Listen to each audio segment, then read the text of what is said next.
In this world, there is real evil.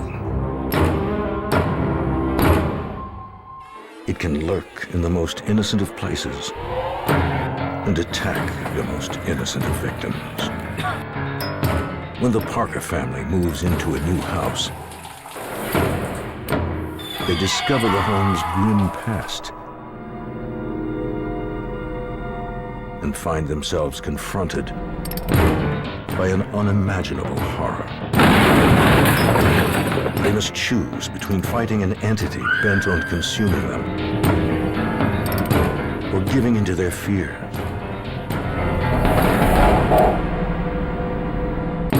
To win, they must rely on their faith and an exorcist to stop the destruction of their family from the haunting.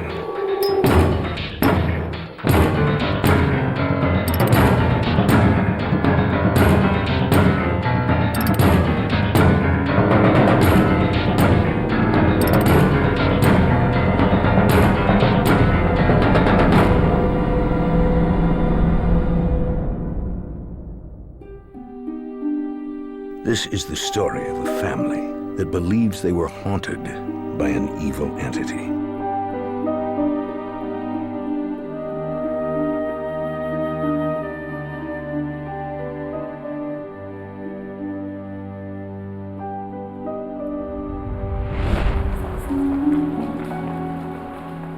Karen Parker's oldest child, Paul, was diagnosed with cancer. He was only 14 years old.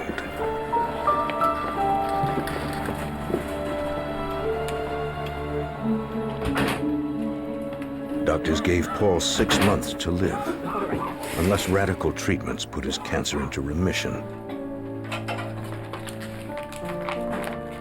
Karen was devastated. I didn't think he was going to survive the treatments.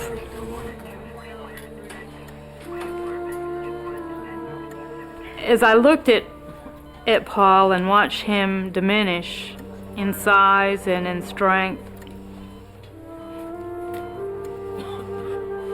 I began to realize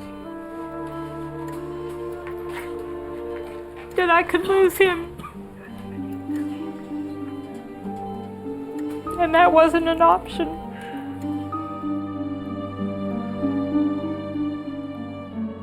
The Parker family lived in upstate New York. But Paul's treatments required him to see specialists at a Connecticut hospital 300 miles away. The 8-hour daily round-trip commutes made it impossible for Karen to take care of her family. And the long hours on the road were taking a toll on Paul.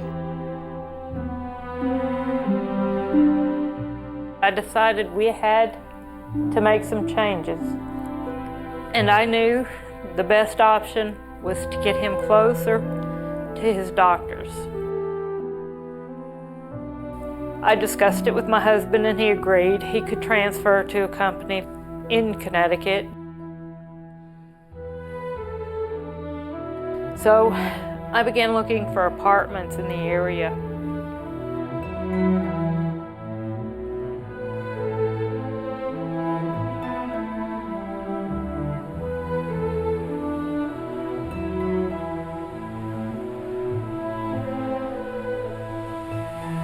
It was very difficult because I had 4 children. I was having to beg people to rent to me, and they still refused.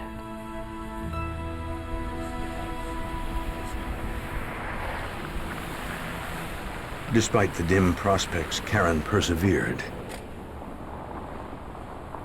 She happened on yet another house that was for rent.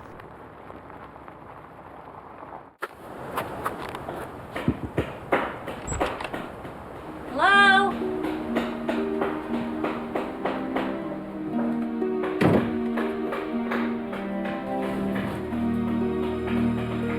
Hello?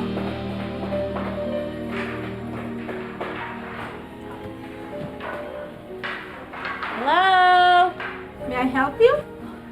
I I saw the for rent sign outside and I wanted to take a look around. Yes, go right ahead and look around. Although the interior was being renovated, the work crew allowed Karen to see the house.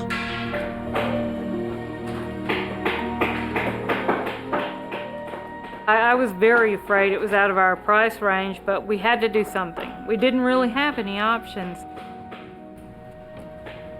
Karen was struck by the home's grandeur. It had beautiful hardwood floors, paneling, beautifully finished. It was a huge home.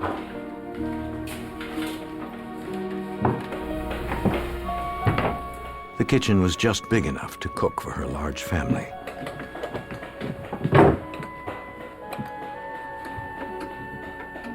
Do you know how many bedrooms this house has? There are 2 upstairs. The more she saw of the house, the more she envisioned her family living there. But there are some downstairs you could use as bedrooms. Thanks. Most importantly, it was only minutes from the hospital where Paul was being treated for cancer.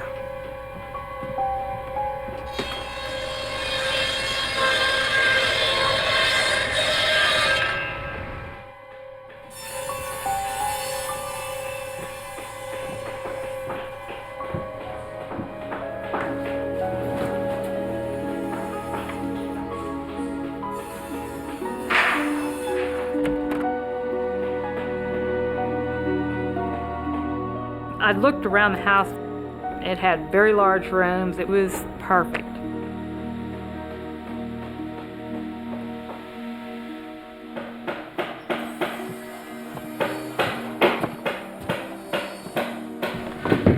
Do you know where the stairs to the basement are? Oh, it's right there. Thanks. She hoped the basement could be converted into additional bedrooms for her oldest sons.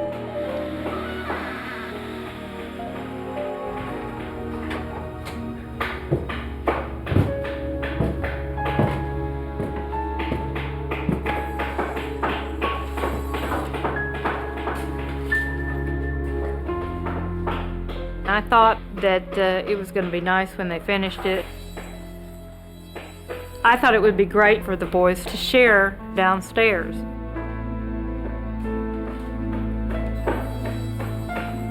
When Karen contacted the home's property manager, she was surprised to find the rent was within her budget.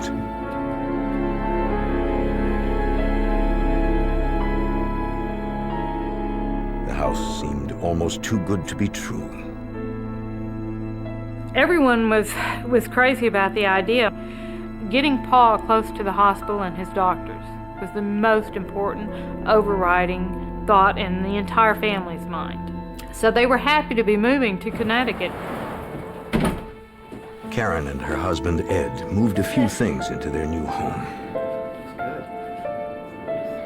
Big. It was Ed's first look at the place. The living room, dining room, kitchen, 2 bedrooms upstairs, closet in here.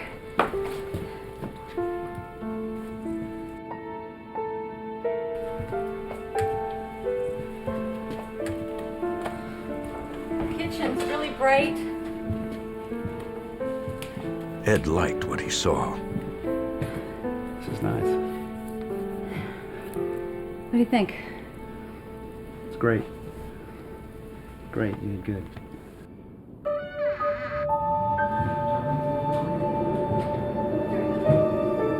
Karen was eager to inspect the basement now that it was clean.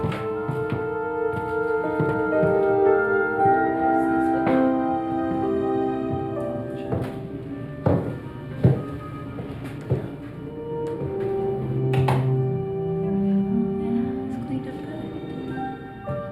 I haven't seen this room yet. There was at least one room in the back she hadn't seen.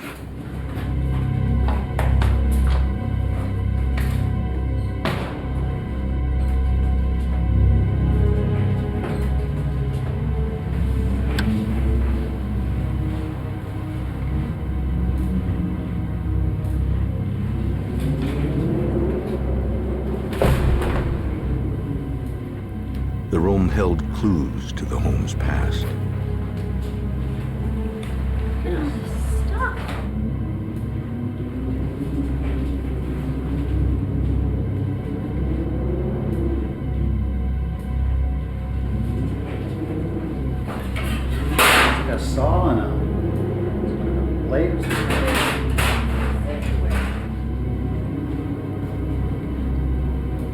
What do they use all these things for?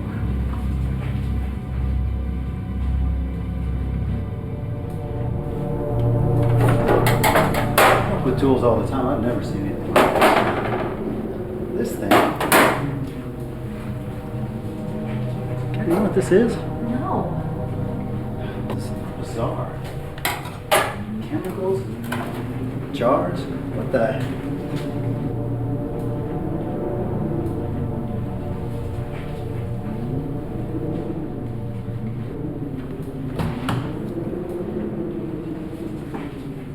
What's in there? Freezer of some type. At that point, I realized that it was a funeral home. And we cannot live in this house. I thought, how can we live in this place? How can I bring my children into this home? What kind of environment is this going to be if they see this stuff?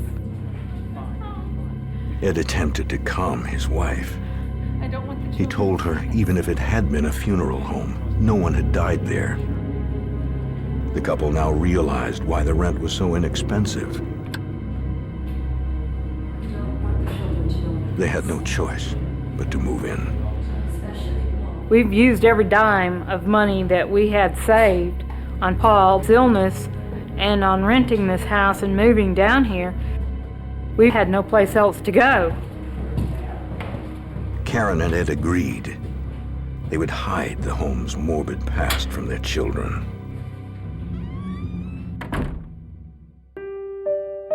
My precious Paul, as sick as he was, should not be exposed to these things.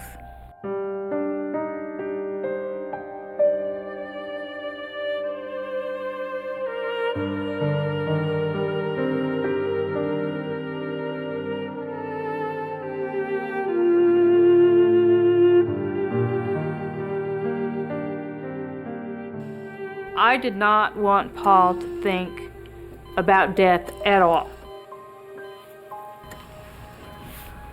because he was just a child, and I didn't want him to think about his own mortality or even the possibility of his death.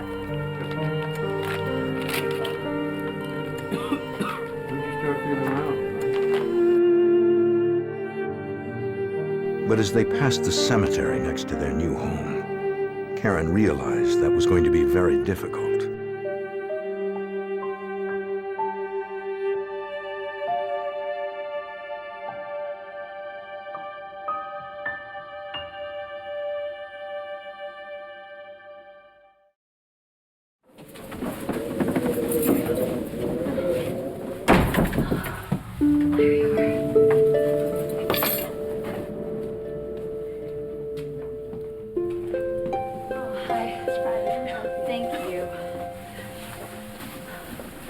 The realtor moved the embalming equipment from the basement, but left the freezer and other large items that might be useful to the family. Karen hoped Paul would warm to his new surroundings. He was walking from room to room. He was moving slow and he was very weak and pale.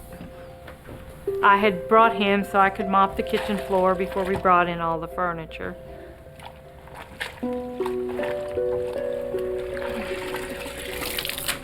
But as Karen began to mop, there was a sign all was not well in the house.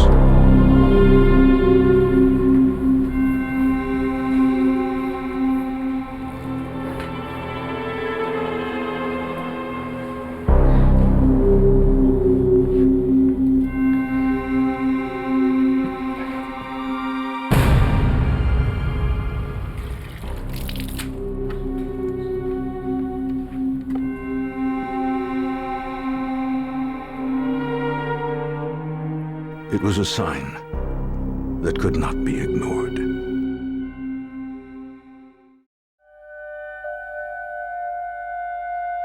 In the bitter cold of a Connecticut winter, the Parker family moved into a house that was minutes away from the hospital treating their son Paul for cancer. Karen Parker and her husband Ed later discovered the house had been a funeral home. They were determined to hide their home's past from their children.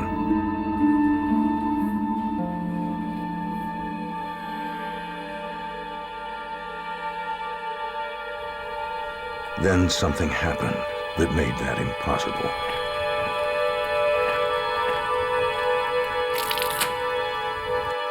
The mop water was blood red.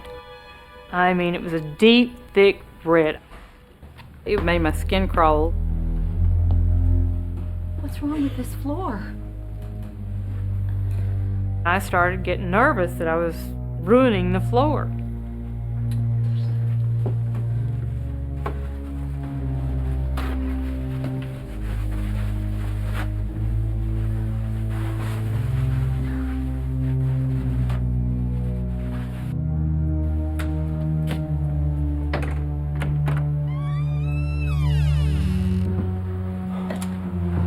As Paul descended the basement stairs for the first time, he felt an icy chill in the air.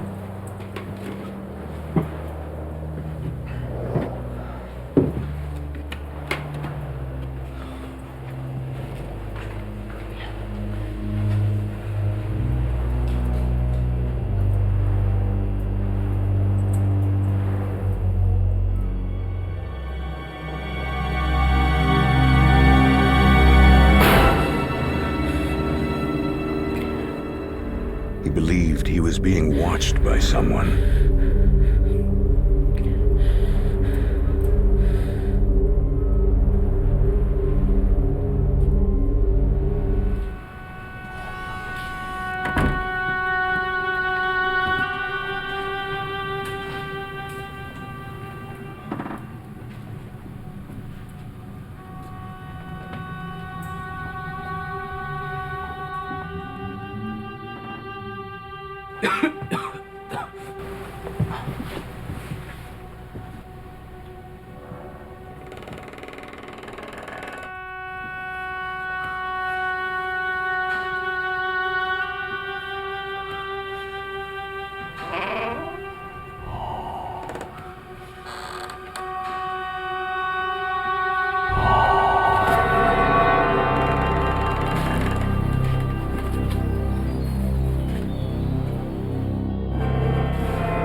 Mom, we need to leave this place.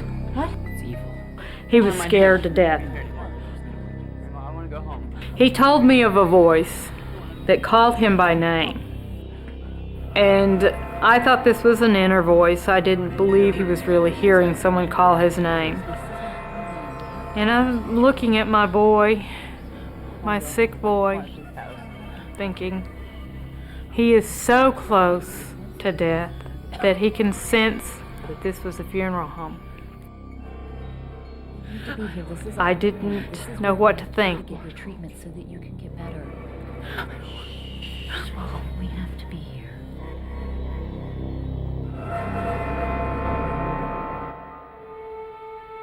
In difficult times, the Parker family often turned to the Catholic Church for spiritual guidance. I took Paul to the priest that had married my husband and myself and asked him to do a healing on Paul. Show your mercy. Well, he put his hands on him and he prayed. Cure ills. We ask this through our Lord Jesus, who healed those who believed. Amen.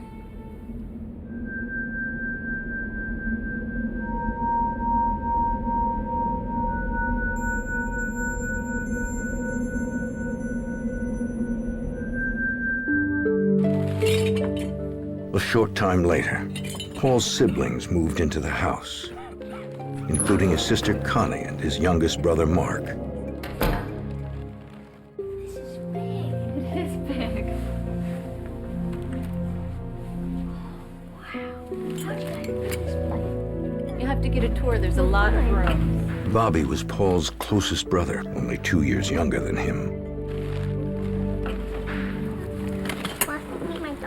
Bobby. The house was huge, just about big enough to get lost in. Somehow, Paul discovered the home's secret past. Within 10 minutes of me coming in the house, my brother told me it was a funeral home, and he took me around and he gave me the grand tour of the basement area. Oh, cool.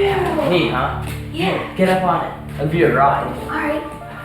My brother actually had me lay down on the gurney in the morgue without telling me what it was. Kind of like at the hospital, huh? Yeah. Oh, no. Yeah, come on, it's fun. It did freak me out real bad, but I didn't want to run because my older brother, you know, I had to look tough around my older brother. It was pretty creepy. It scared me pretty bad.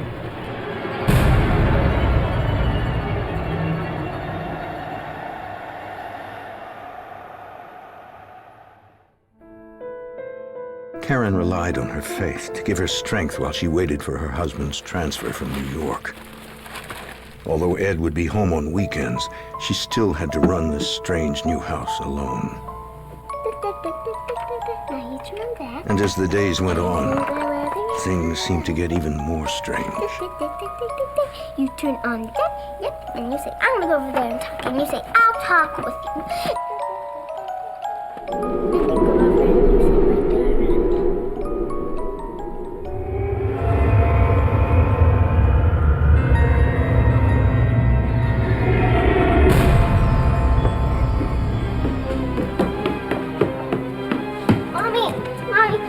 Mommy, there's a woman in my room. She told me that there was a woman looking at her in her bedroom.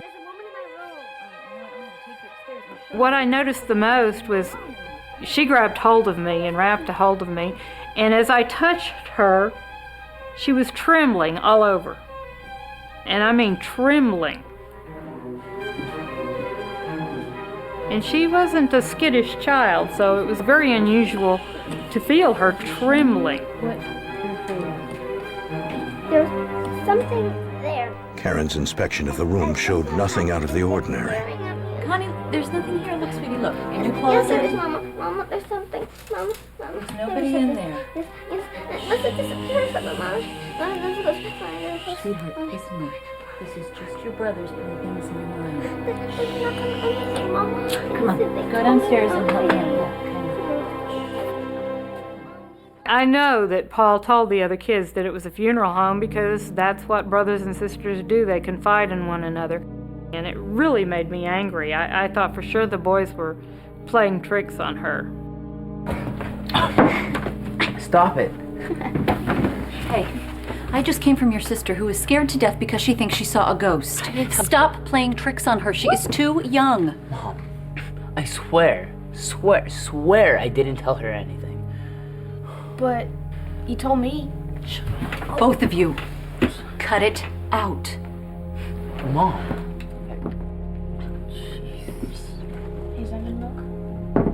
Karen was feeling the stress of running the household alone. Her only peace came at night when the kids were in bed. But in the basement, her sons weren't getting much sleep.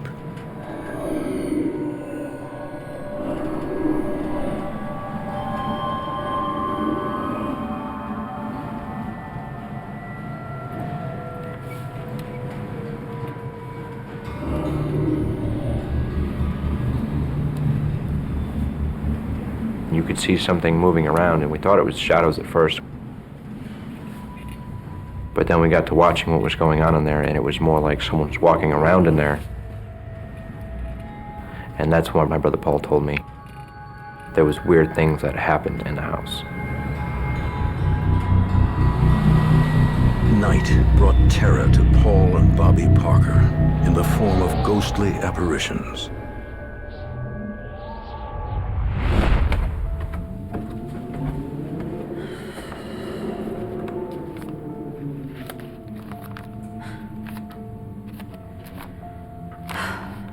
By morning, the boys had moved out of their basement bedroom and were camping out in the living room. What are you two doing in here? Mom, we saw a guy in the basement. He was in the lab. and it was really dark and we couldn't see him.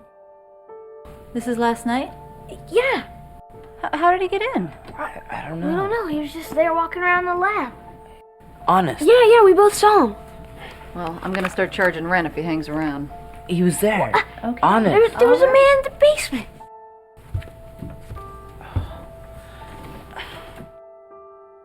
He was there. He was there. Karen expected things to improve when her husband Ed arrived to spend the weekend.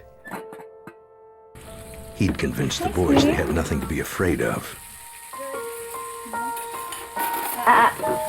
Do me a favor. Why don't you go downstairs and get some bread out of the freezer so we can have some toast, okay? Downstairs? Mom, you know what happened down there. My family could go through a lot of food in a week, so I had to buy large quantities and freeze it.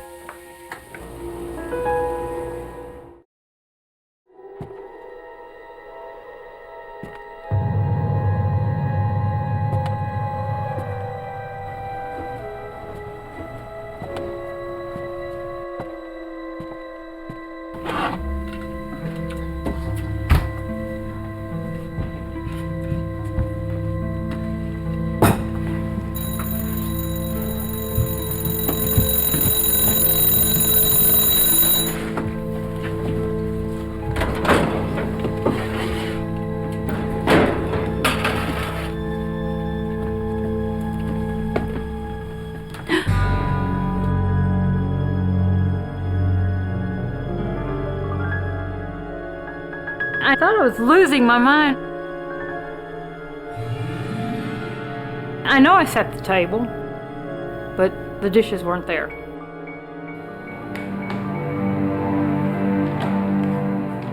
Bobby dreaded going into the old morgue alone.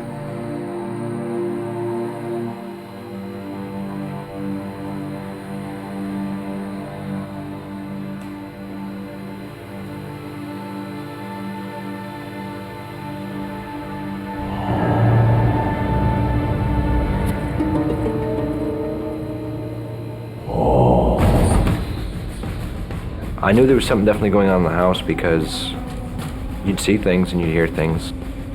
Mom, I just heard a voice down in the basement calling for Paul. Where's the bread? In the freezer. Well, Mom, I don't want to go down there. I just thought the house was haunted. You'd hear in a really deep, grindy voice. I didn't think I was going crazy. I didn't think my brother was going crazy. I thought it was just something in the house. I thought, Paul's got you scared to death, hasn't he? Karen didn't believe the house could be haunted. She thought its macabre past was fueling the children's imaginations.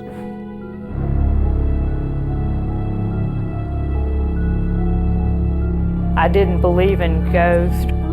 I believed in the spirit world, but I didn't believe that it could interact with our world.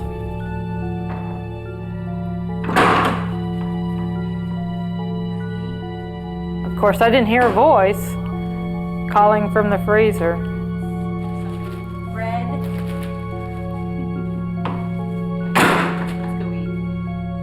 And I kind of teased Bobby about it. And he was adamant that there was a voice that called Paul. Karen's husband Ed arrived later that morning to spend the weekend.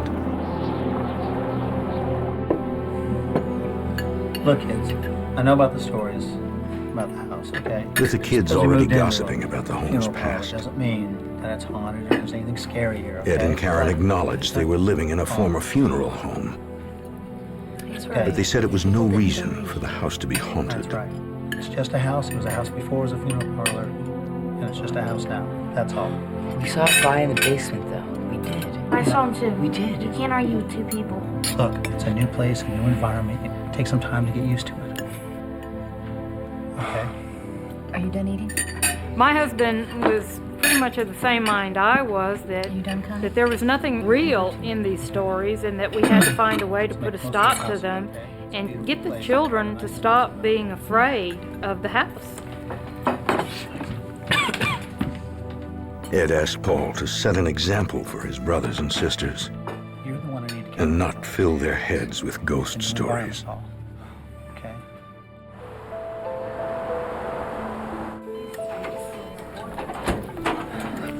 Hey, cutie, I got your medication. How you feeling? I did look up to my brother. He was everything I wanted to be, you know. Before he got sick, he played sports and everything. He was easygoing. And then after he got sick, it put a lot of stress on my family.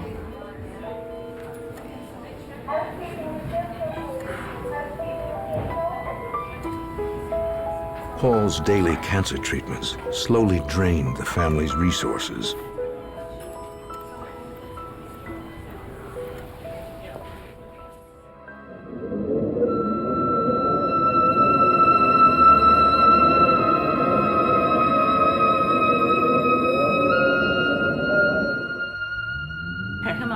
Paul told me that he'd see things and he'd tell mom and dad, and they say that it was his illness, so he wasn't really seeing anything. It was part of a reaction to his medication.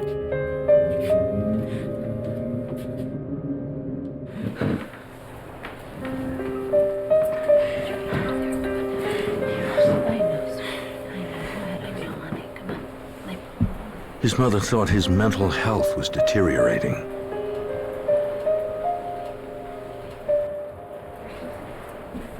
I didn't believe him, so I wasn't frightened. I was scared for him. I was concerned about his health.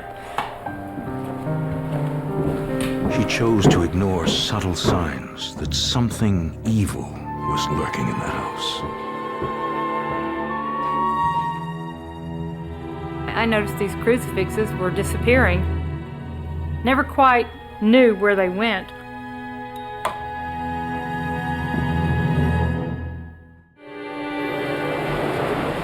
At night, the Parker children reported seeing ghostly apparitions in a house they knew was a funeral home. They were frustrated when their parents didn't believe them.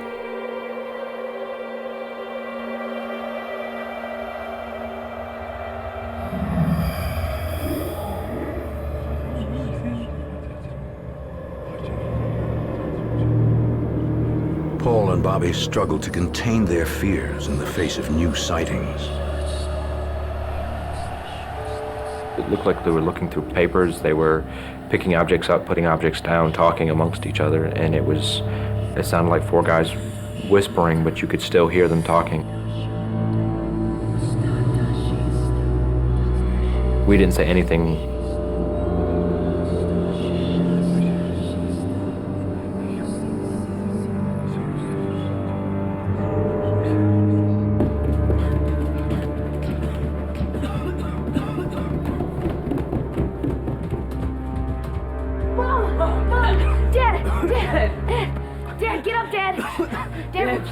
Dad, we just saw four men in the basement.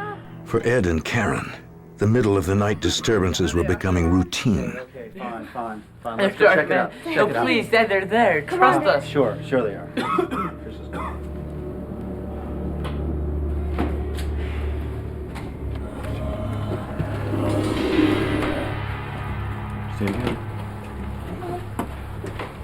Down here.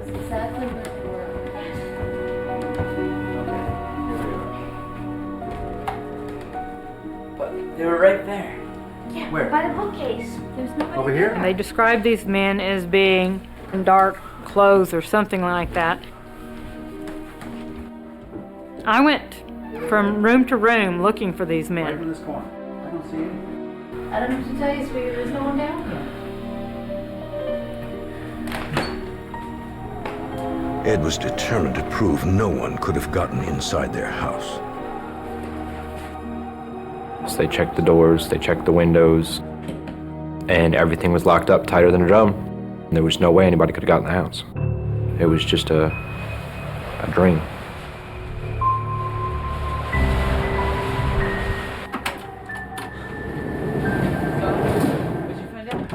There were no tracks in the snow or signs that anyone had been near the house.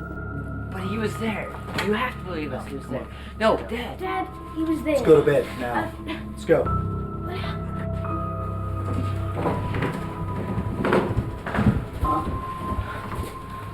They were here, all of them. Ed was weary of being woken up on a nightly basis. It's been a long night, okay? Long night.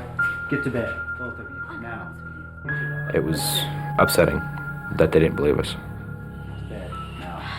Karen, You don't understand.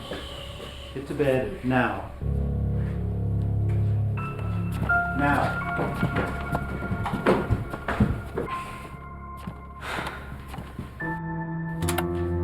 The children were tired of not being believed. We'd just sleep with the lights on.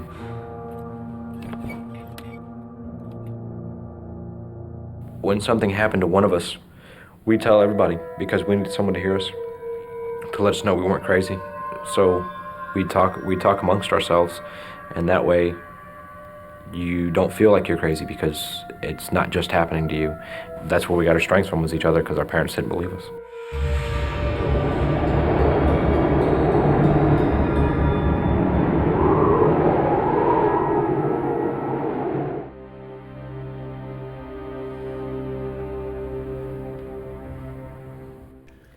Karen was convinced Paul's medication was the cause of his hallucinations, and that he was influencing the younger children to see things as well. The next office visit I had with his oncologist, I asked him about it. He said that there was no chance of him having hallucinations or delusions with the medication he was on. It's not a psychotropic drug. You'll have to look somewhere else for that. The doctor's answer was troubling. If it was the medication's fault, Paul's behavior would make sense. But now it seemed Paul might have a psychological problem in addition to his cancer. The possibility of yet another medical crisis was too much for Karen and Ed to bear. At that point, him and I both were working all the hours we possibly could, and the medical bills was staggering. I mean, there was 2-inch stack every day in the mail. Ed was stunned by the latest electric bill.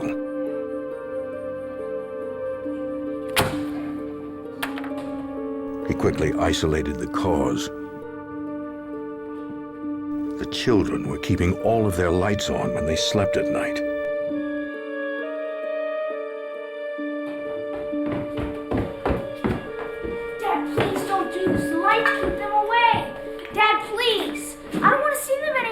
Paul's ghost stories caused Ed and Karen to lose sleep.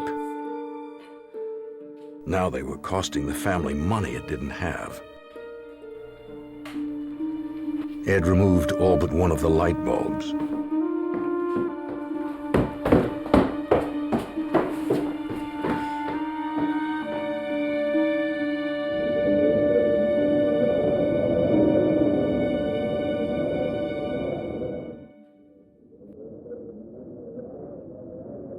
The lights that used to bring them relief now brought them new horror.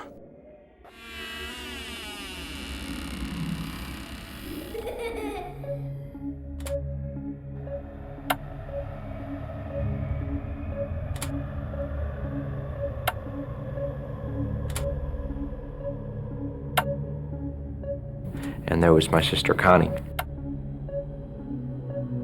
And she was flipping the light switch on and off. And lights were coming on and off, even though there was no bulbs in it.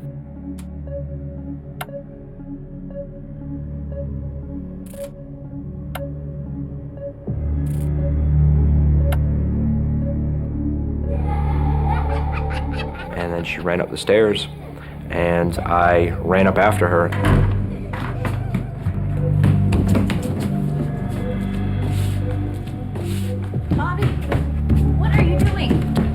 Where's Connie? She's upstairs asleep. What are you doing? What are you talking about? She just came up the stairs. I was chasing her, Mom. I tucked her in 2 hours. She was in our room. She was in our room and she... You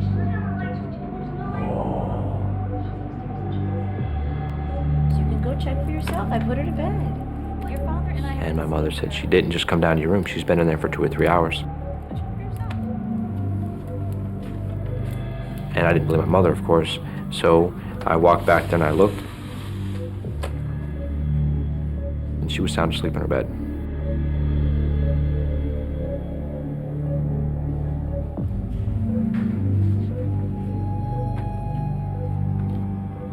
What really scared me was because it took a form of someone in my family, and it was really unnerving.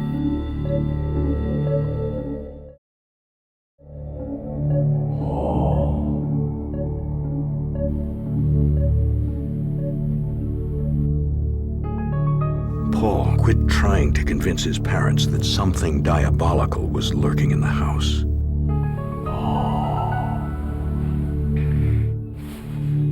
He decided to confront the voice that haunted him.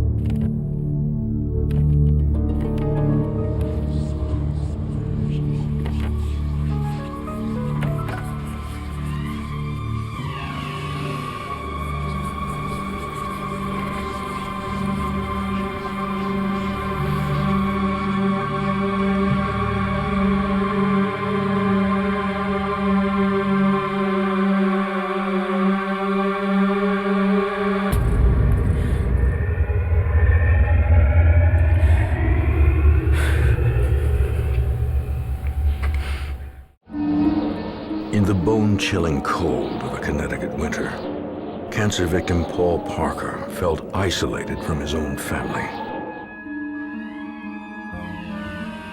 His parents refused to believe he was being tormented by evil spirits.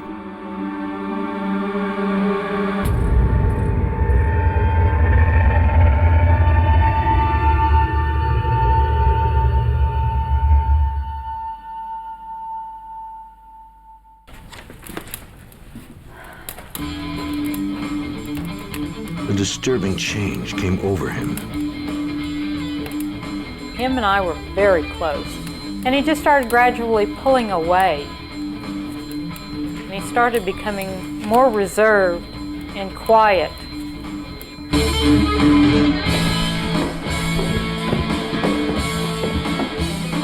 He insisted on his own bedroom and no longer feared sleeping alone.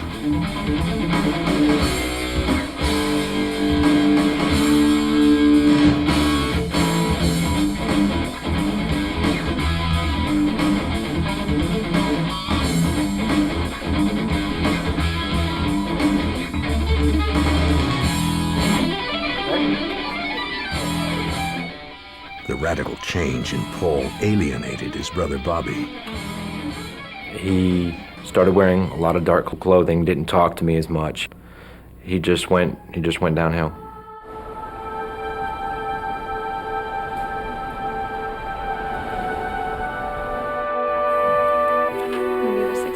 Paul, your lab is normal. You're in remission as it stands right While now. Paul seemed to be suffering from mental problems, his physical condition improved. I'd just like to see him back in about 3 months. You can make the appointment. But Paul seemed to take no joy in the astounding news. Great. All right, honey, you ready?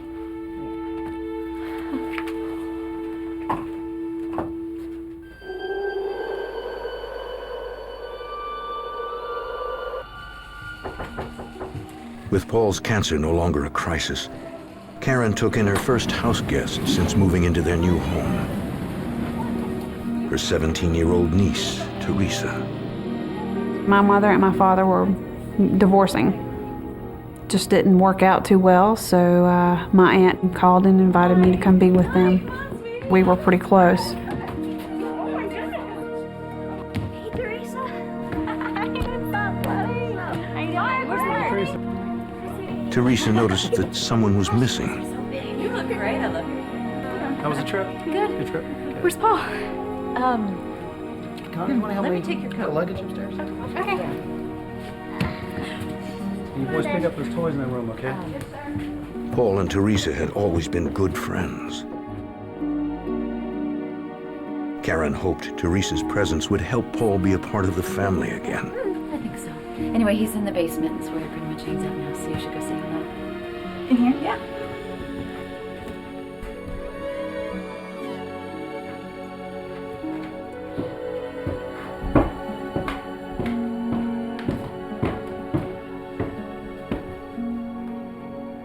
Paul was a good kid. Felt sorry for him when he was sick. Just pitied him a lot. Paul.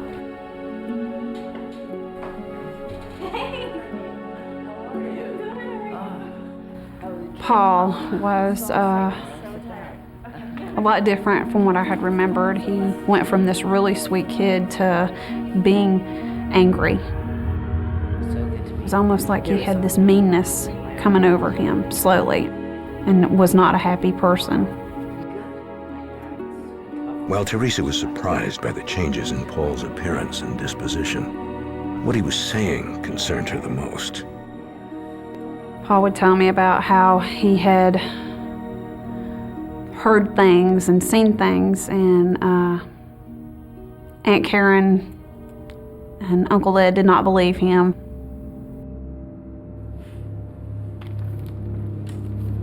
Okay. To my own flesh and blood. He felt alone. He said it never got better, it got worse.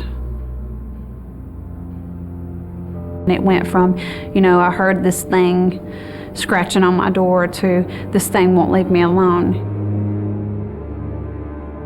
He's at my bed every night and he's talking to me. He would talk bad about his mom and dad. And would talk bad about his little brothers and sisters, and it would tell him to go do bad things to them. The look in his eyes that you would see didn't seem like it was him. He was just not himself. I know what the problem is in this house. You are. You're so blind you don't even know what's going on in this know house. what's going How on. can you say that? It was like suddenly hate was a part of the household. You're not even here half the time. You don't even know what's going on. How can you Doesn't say... matter. It's my house and you're going to live by my rules. You understand what I'm saying? They were arguing at this point about Paul's behavior. Everybody's seen it too. You're the only one that doesn't know what's going on. You've got them so scared they're not going to say anything else. You can't even tell me. You walk away from me. Because he was just getting out of control.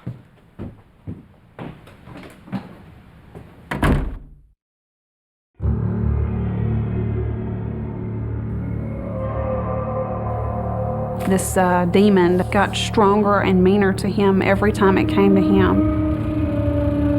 Paul got to where he couldn't leave the room. He couldn't talk back.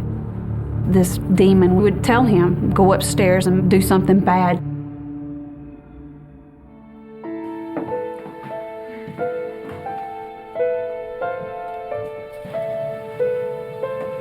Good morning. Hey, good morning. How'd you sleep?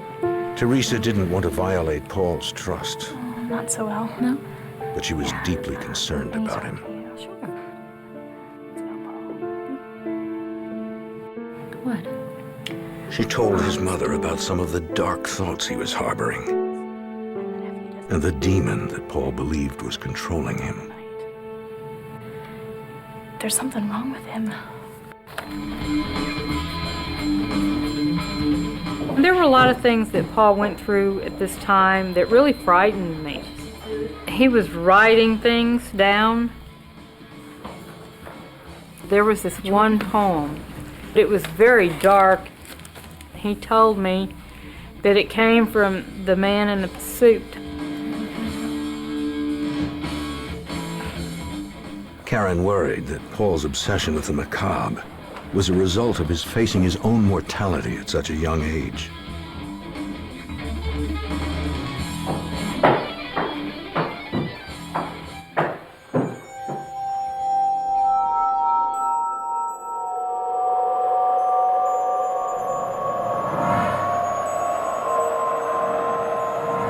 Only one person could have exposed Paul's innermost secrets to his mother. Teresa. Paul could see these people walking around that were dead and buried, and they were all in our basement. If I did the things he told me to do. He was told that this demon was going to do things to him if he didn't listen and do what he was told.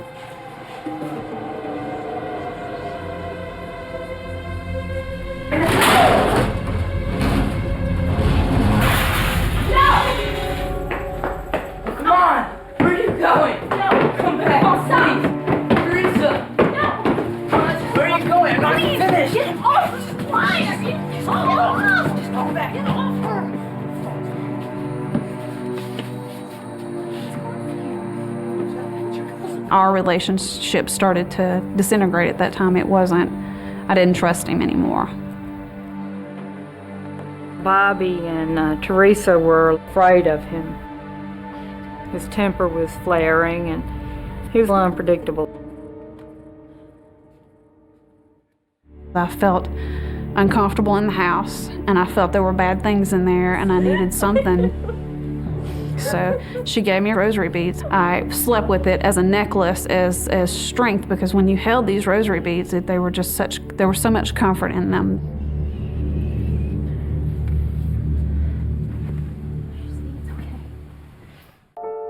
The incident prompted Karen to take Paul to a psychiatrist. We'll need him to come back in for some more tests or whatever like that. The doctor was concerned about Paul's behavior and his writings. He suggested further counseling and therapy. Karen agreed. 4 or 5 more times, we can go ahead and get this settled or whatever like that. Then,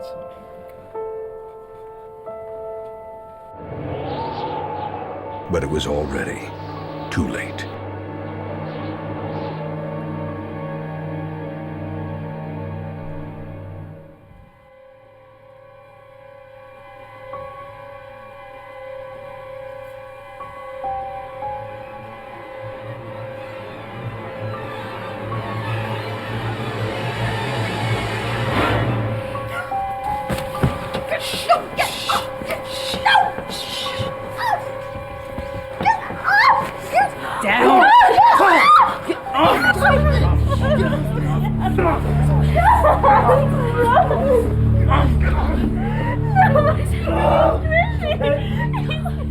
Paul was removed from the house because of how violent he became, and everybody thought he went crazy because he was off the deep end. And then the ambulance showed up, and he started crying and saying, "Well, where am I going? Where are they taking me?" And they put him in an ambulance and took him away. Get him off of me!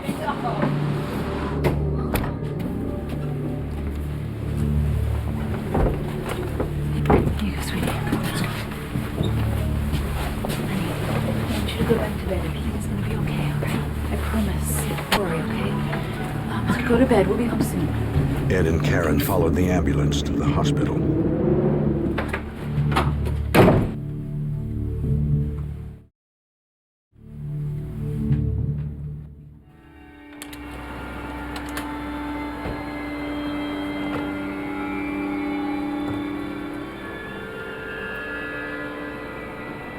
Paul issued an ominous warning to his parents. Now that I'm out of the house, they'll be after you. He warned me that things would get worse now. It made me kind of afraid that my son's mind was never going to be normal again.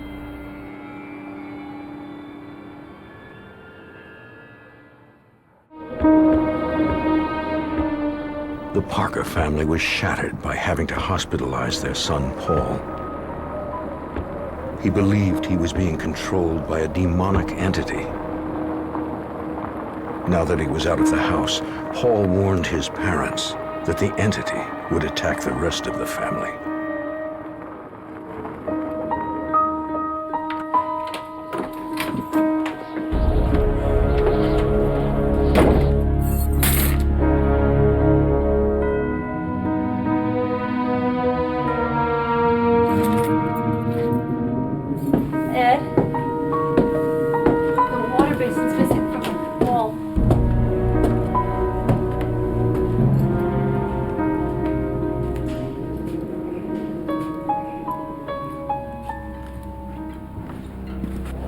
By the time Ed and Karen returned home, it was time for Ed to leave for work.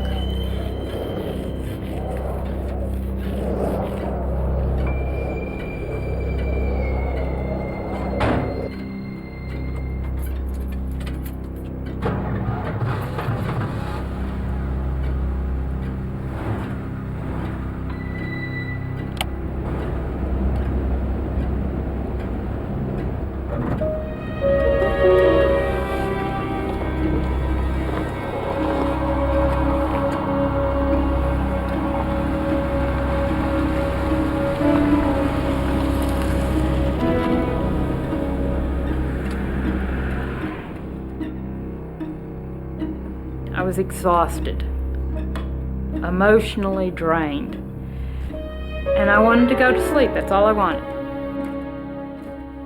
I kind of had this little nagging voice. What if this is real? What if this is going on? I wanted to believe that Paul wasn't going crazy. And I sat on the steps, waiting for this man, almost hoping to see him. And I felt a fear and an energy that I couldn't explain. And I got very cold. I couldn't really see anything, and I was looking hard as I could to see something. Freezing to death.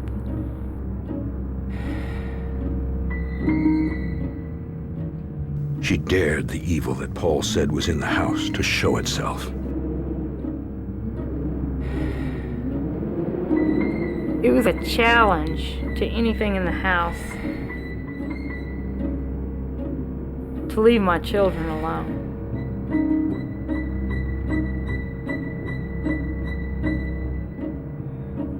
But I never saw anything.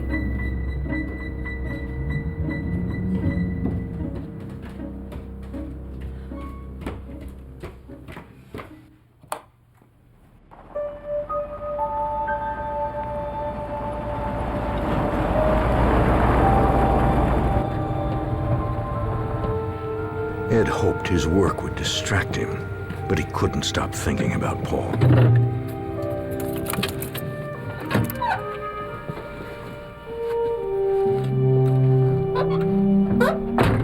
He worried about his wife being home alone in such an emotional state, and what his children and his niece Teresa had seen.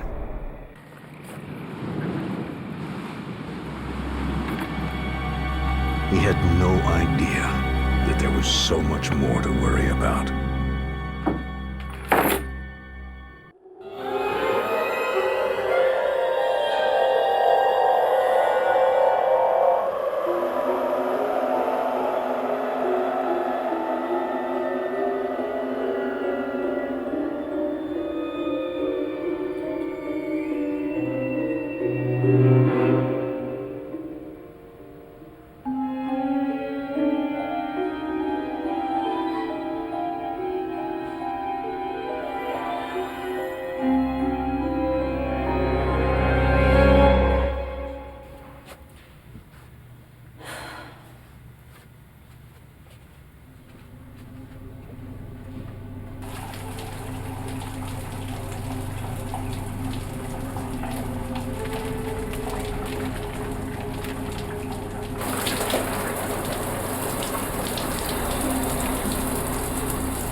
This time, they couldn't deny what they had seen with their own eyes.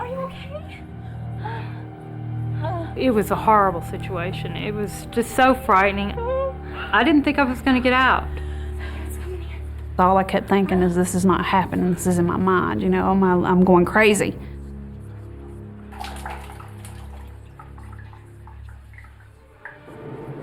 Whatever attacked Karen and Teresa seemed to have followed Ed to work.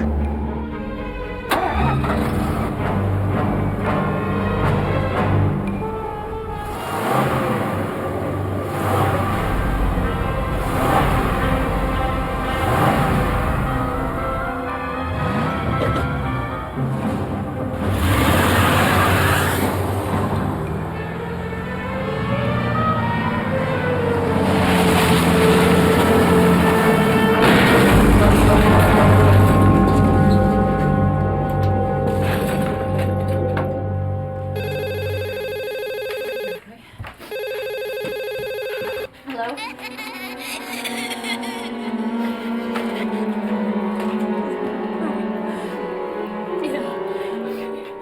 I did not know how to handle this, and I could not protect this child who needed me to protect her.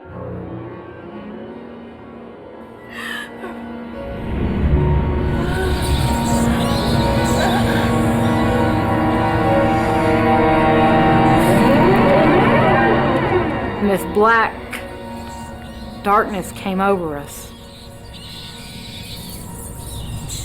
Teresa thought she saw a man on the ceiling. It was like 1,000 hands, all over you. You couldn't do anything about it.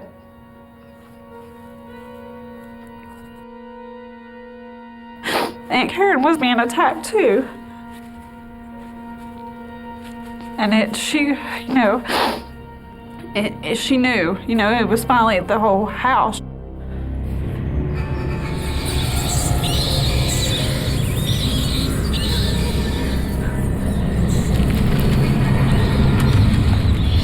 I couldn't scream, I couldn't talk, and I had my rosary, and it literally lifted up off my head, just levitated up in the air.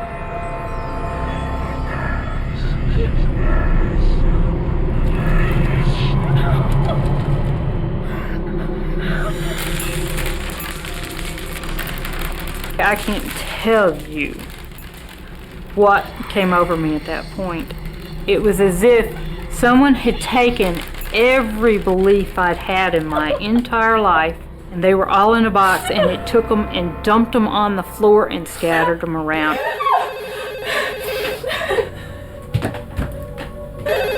Hello. Go ahead.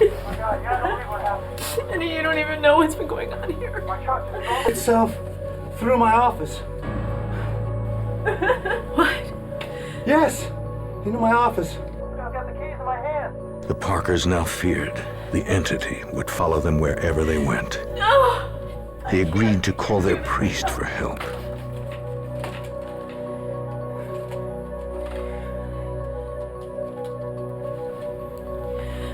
Father Thomas. They hoped he would arrive I'm so sorry to call you. before it was too late. We have something happening here.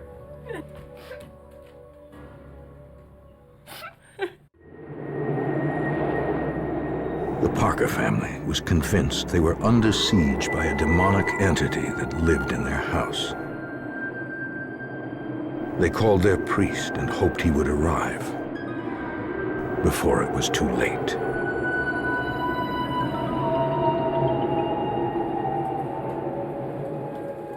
Bobby. Bobby. The voice sounded like his brother. But Paul was in the hospital. Paul?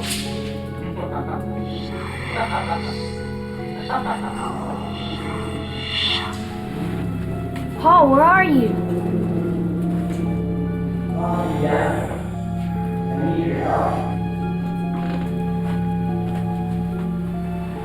Paul?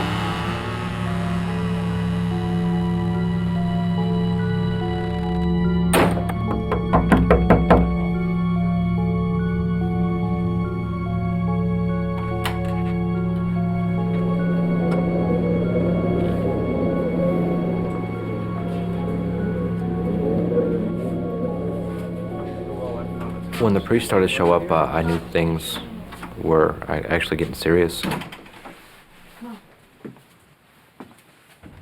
And then after I spoke with you this morning, Karen expected answers along with a solution for what was happening in the house. We told him the things that had been going on, and he listened very attentively, and at the end of it, he said, "I believe you. Now I want you to forget about it, and it will stop." Many of those who accept the possibility of supernatural activity believe that to acknowledge evil is to give it strength, and that the best defense against such evil is to ignore it. Say your rosary daily. Carry it with you. I thought that he didn't have a clue what we were talking about. How could you forget something like this going on? While you're under attack, how do you say, okay, this isn't happening? How do you do that?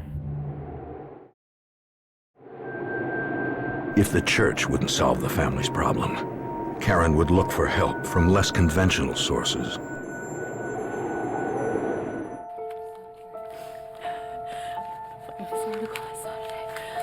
Weeks earlier, she saw an article about a husband and wife team of demonologists. She discounted it at the time, but now she was desperate.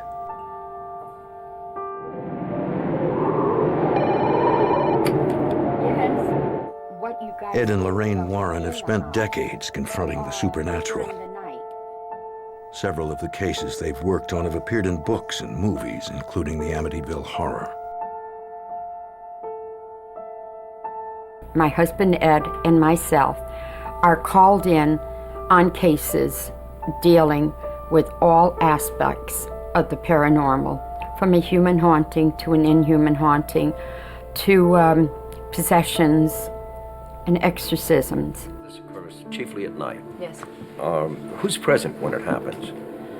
The boys have seen it. Connie says she saw a presence.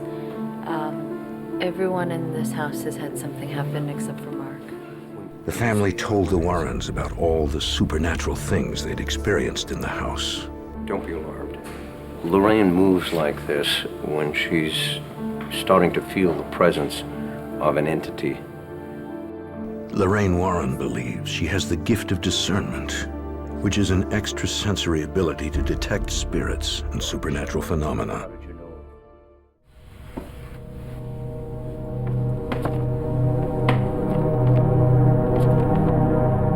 She was immediately drawn to the basement. When I got downstairs, it was just horrible. The infestation was very, very bad.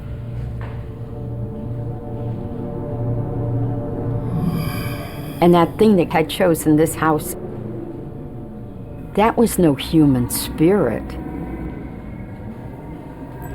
It was overwhelmingly sickening.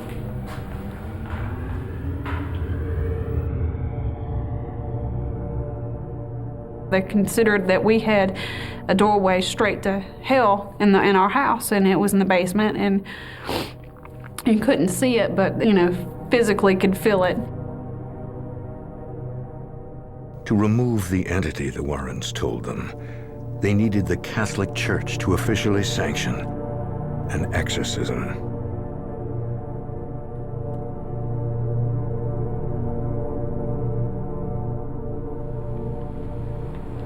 According to Michael Cuneo, a professor of sociology and anthropology at Fordham University, the type of exorcism the Parker family needed is rarely performed. He's the author of the book American Exorcism.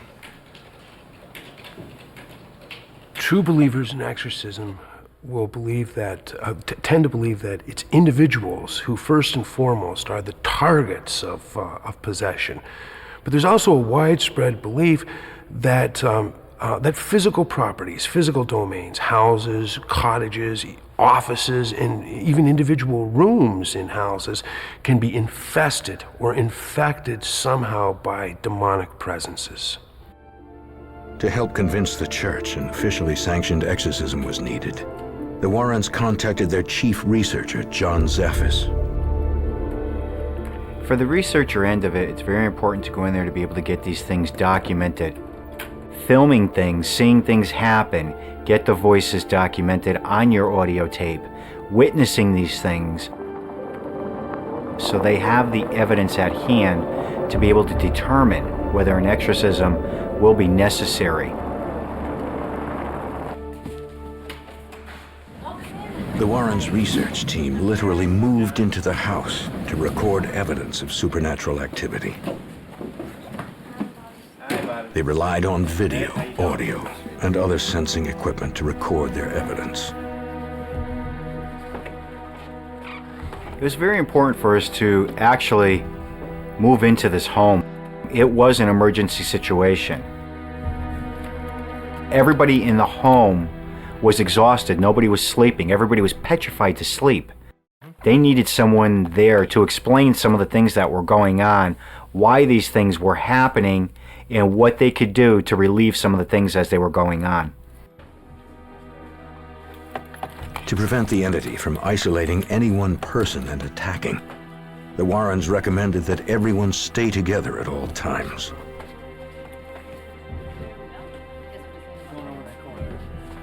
Everybody moved out of the rooms, basically, and everybody slept in the living room. And having someone, they were there, so at least one of them was there 24 hours a day. There was always someone in the house with you. This is a classic case of demonic possession, which involves... The Parker family asked the Warrens to explain what was happening to them and Paul. It's kind of a reconnaissance where the demons... Ed described the 5 stages of demonic possession. The first is called encroachment. And this is where the demons perform a reconnaissance, or so to speak, to select some individual to invite them in.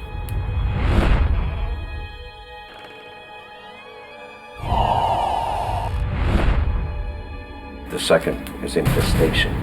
Infestation is when they isolate the target.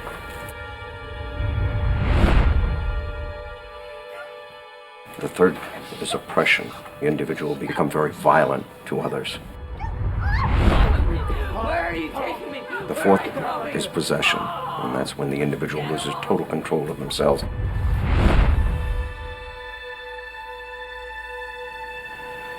The fifth step is death.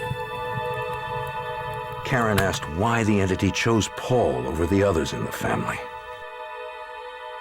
When a family is under attack like this, and the one son who had medical problems, he would be the most vulnerable of all of them because of his medical condition, probably also his emotional state of mind because of the fact that he was diagnosed with a fatal illness. And it is always the most vulnerable member of the family that will come under attack first.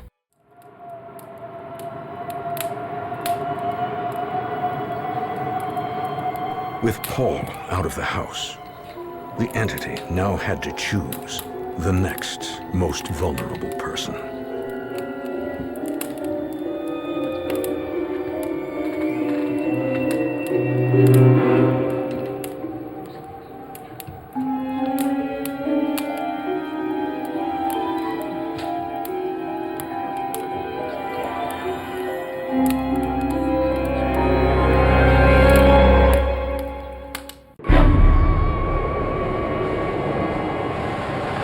The Parkers believed they were alone in their battle against an evil entity that lived in their house. They got help from demonologists who were trying to convince the Catholic Church to conduct an exorcism. But time was of the essence. The entity was looking for the most vulnerable target in the house. Karen had suffered immense psychological stress from the ordeal. She felt a crushing sense of guilt for not believing her son Paul.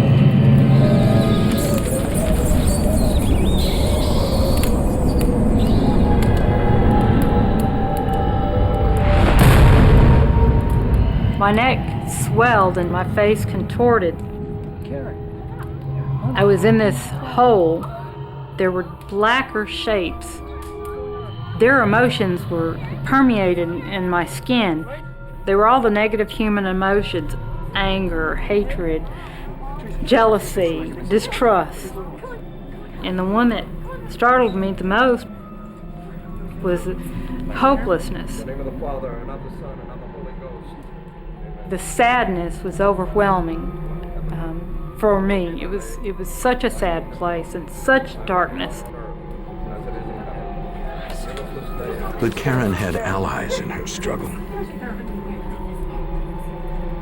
With these things that we bring in and the things that the family use, your relics, your rosary beads, the holy water and everything, this is our defense to fight against this. These are blessed objects. The holy water is blessed. These things are used to help combat it, to help it to subside, till we can get the clergy or the priest in there to be able to help that family. The fervent prayers seemed to have at least temporarily freed Karen of the entity.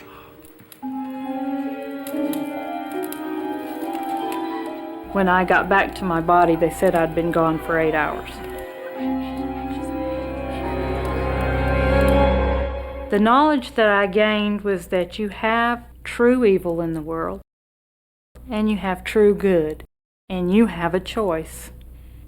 So you have to make a wise choice.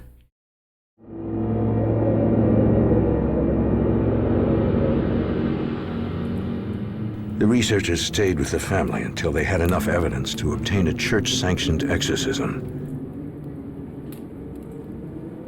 They got little rest. Researchers had mattresses that they were laying on, and you could see them breathing. They had a pulse and a heartbeat. I don't know why it made mattresses breathe or why it made them vibrate. I guess just to get your attention, like a spoiled child. John Zaffis had investigated dozens of paranormal incidents. But he had never encountered a demonic possession as strong as the one in the Parker home. Even those experienced felt vulnerable. How do you fight something you can't see? How do you fight something you can't grab? You can't go up to it like most of us would with our families to try and protect them. Can't see it. How do you fight it?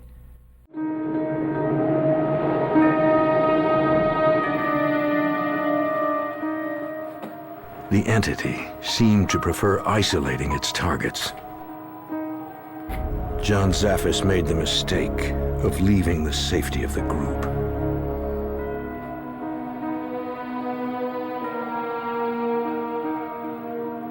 When I was jotting down the events from the day, it started getting very cold. And I know when it starts getting cold, a lot of the energy is getting drawn.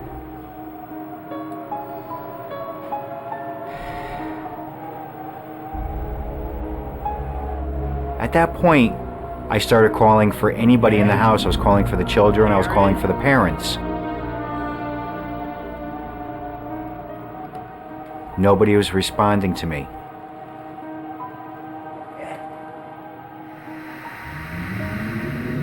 Chris. And I knew this one particular incident was focusing some way just for me.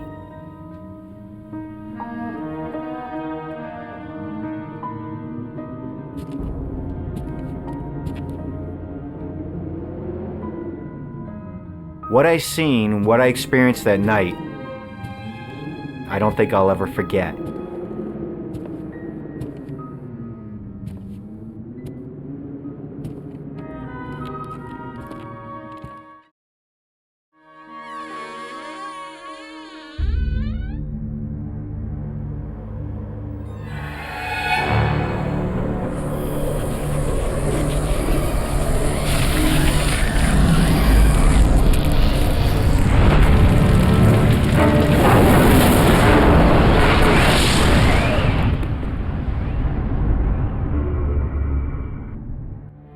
John Zaffis brought suitcases full of sensitive equipment to record evidence of demonic activity. What I believe was a full-formed demon. But all he needed were his own two eyes. Very shaken at this point. The terrifying experience was forever seared into his memory. I would not go back onto that case and left the house. Did I get scared? That was the most scared I've ever been. I have never witnessed something since then to that degree and that intense. I'm going to be taking a few days off. This was too much. Ultimately, Only one authority had to be convinced by the Warrens' methods. According to Michael Cuneo, it was the most skeptical one of all. The Roman Catholic exorcism ritual is one of the only, perhaps the only, religious ritual in the world where the practitioner is counseled to adopt a posture of incredulity. In other words, the priest exorcist, while undertaking investigation, is supposed to do this from a position of skepticism. Rather than assuming that demons and evil spirits are present, the priest exorcist is supposed to assume that they're not present.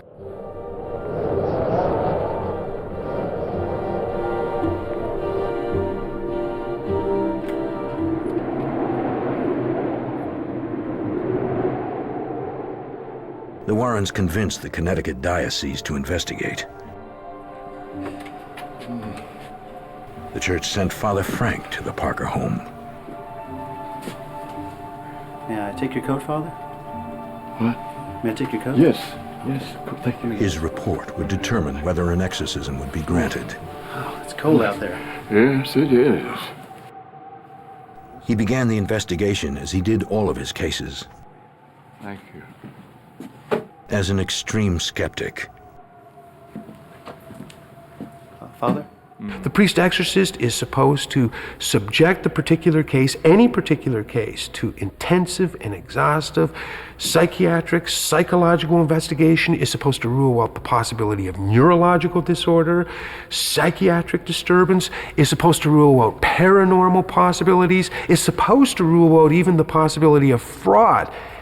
And having ruled out all those possibilities, is supposed to say, listen, let's rule them out again. In other words, the last thing that should be assumed is that there is real diabolical possession in this case and that demons truly are active in this particular situation. The priest investigator listened to the family's version of events and toured the home. His reaction was inscrutable. The family couldn't tell if he would be an advocate for or against the exorcism. But exorcism as a ritual is supposed to be very, very, very rarely performed, and only in those very rare and special cases where demonization, as it were, seems to have been proven.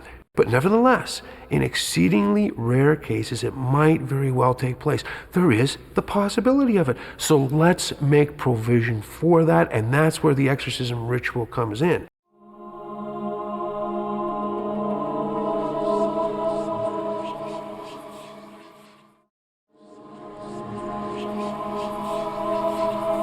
Father Frank presented his findings to his superiors. Although the church declined to be interviewed for this program, it did ultimately grant an exorcism for the Parker family. Save us from illness and drive away the forces of evil. Protect us. Father Richard would perform the exorcism. Our sins make us worthy to enter the kingdom of heaven.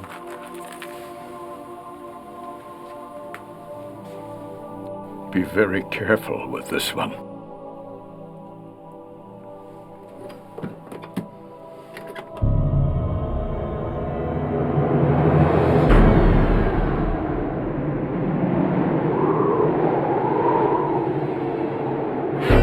Father Richard's first step was to cleanse the house.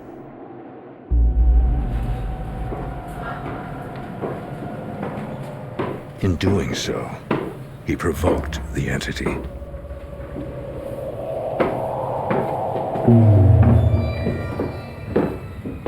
When Father Richard was downstairs in the boys' room, I could see a point on the back of the shirt, and it got pulled away from his skin. And I could see an expression on his face, but he didn't say anything.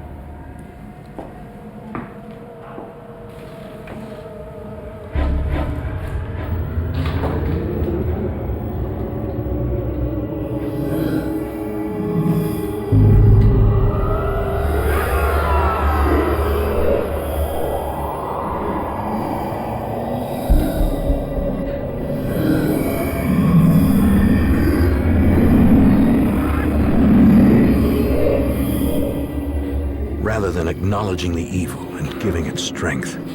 Father Richard tried to ignore its provocations.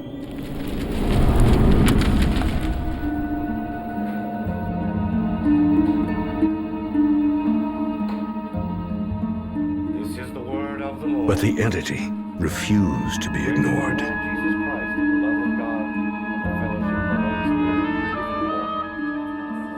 For the exorcism to be successful, the supernatural presence would have to be confronted with the faith of the priest and those in the room.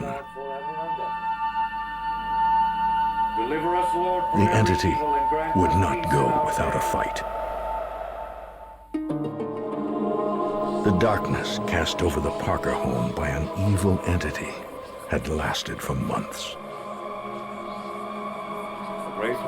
Now the Catholic Church had at last granted a rare official exorcism to rid the family of a demonic presence.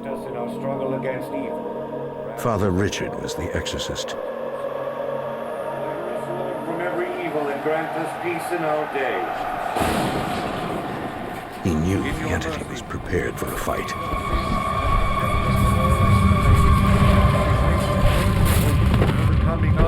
We were engulfed in evil all around us, and that it was going to take a higher power to get rid of it. The more they prayed, the more they seemed to provoke the demonic presence. Do you reject Satan, father of sin and prince of darkness? Peace in our day. In your mercy. However violent the entity became, those in the room struggled as much as possible to ignore it. For the coming of our Savior, Jesus Christ. The kingdom, the power, and the glory are yours now and forever. Amen. Lord, may the grace of these sacraments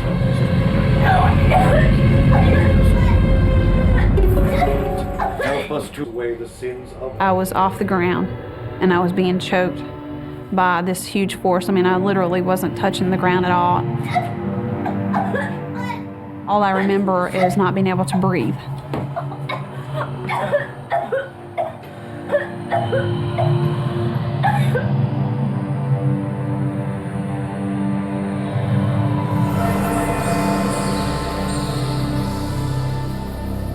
Although the terror was very real to those in the room, skeptics would find other ways to explain it. There's a powerful, powerful expectation of healing during an exorcism. There's a powerful expectation that whatever your problems are, they will be taken care of. And so exorcism can be a very effective therapy, at least in the short term. We ask you to bless this water as we use it in faith to forgive our sins. Save us all from illness and drive away the power of evil. Protect us always by the presence of your Holy Spirit. In the end, those who participated in the exorcism credited their faith with purging the entity from the house. It was as if someone opened the windows in the house. The sun came through the windows. It was so wonderful. The house was warm, and it was comfortable, and you were free.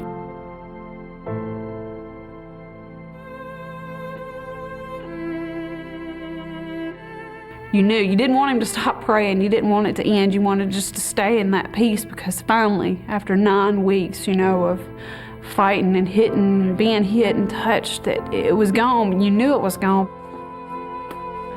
What really happened in the Parker house is open to interpretation. Perhaps it ultimately depends on what one is willing to believe. We want to believe in one last domain of mystery. Here we have supernatural evil, absolute evil, locked in mortal, fateful conflict with supernatural good. That's the best theater you can possibly get. And so I think that there's a strong cultural openness to this, because we don't want to live in a thoroughly disenchanted world, a completely secularized world, a world in which all mystery has been bled out. And so I think that this is one reason why the lore of exorcism lives on, and why exorcism retains such a romance and such a mystique in our culture, because it is one of the last true domains of mystery.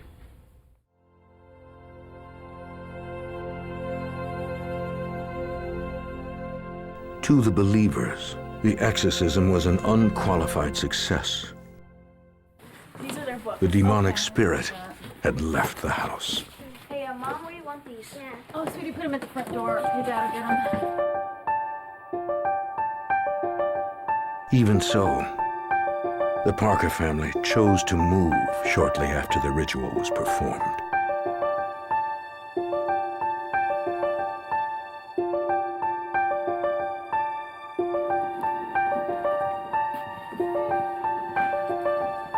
Last of the kids, huh? We moved out because we didn't want to take a chance of somebody else opening a door that we closed. We had too many bad memories of the house. We had too many negative emotions attached to the house. My son and what had happened to him, and all these negative things became attached to the house instead of the entity, and we had to leave there.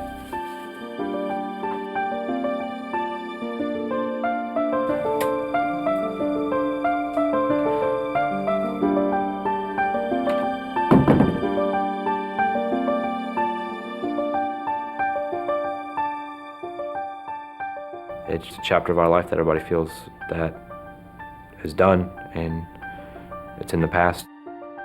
You might as well bury it and just leave it buried. And I believe this will probably be the last time I talk about it myself.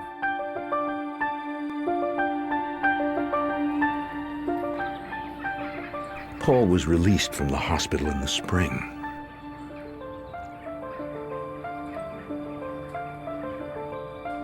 His cancer never returned.